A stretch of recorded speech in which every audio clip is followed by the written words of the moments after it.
வணக்கம். ஆகாஷ்வாணி புதுச்சேரி செய்திச் சுருக்கம் வாசிப்பவர் ஆதவன்.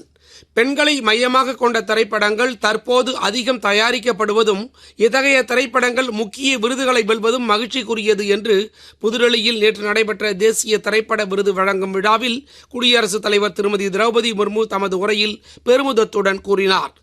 ஆயுஷ்மான் பாரத் திட்டத்தினால் இந்தியாவில் பொது சுகாதார புரட்சி ஏற்பட்டு வருவதாக பிரதமர் திரு நரேந்திர மோடி கூறியுள்ளார். ஆயுஷ்மான் பாரத் திட்டத்தின் 7 ஆண்டு நிறைவையொட்டி நேற்று சமூக ஊடகத்தில் வெளியிட்டுள்ள பதிவில், உயர்தரமான மருத்துவ சேவைகளை குறைந்த செலவில் மக்களுக்கு வழங்கும் அதேவேளை எதிர்கால தேவைகளையும் கருத்தில் கொண்டு இத்திட்டம் செயல்பட்டு வருவதாக பிரதமர் கூறியுள்ளார்.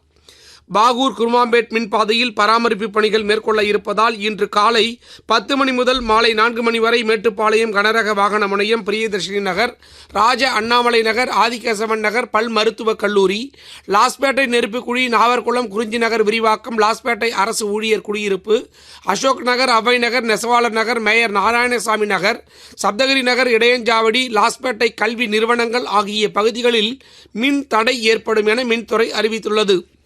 வடமேற்கு வங்கக்கடலில் நிலவும் காற்றழுத்த தாழ்வு பகுதி அடுத்த 24 மணி நேரத்திற்கு பின்னர் வலுக்குறையும் என எதிர்பார்க்கப்படுகிறது.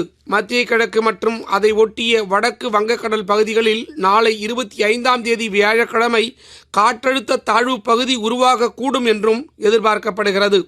தமிழகத்தில் ஓரிரு இடங்களிலும் புதுச்சேரி, காரைக்கால் பகுதிகளிலும் வரும் 29ஆம் தேதி வரை மழை நீடிக்கலாம் என்றும் வானிலை ஆய்வு மையம் தெரிவித்துள்ளது.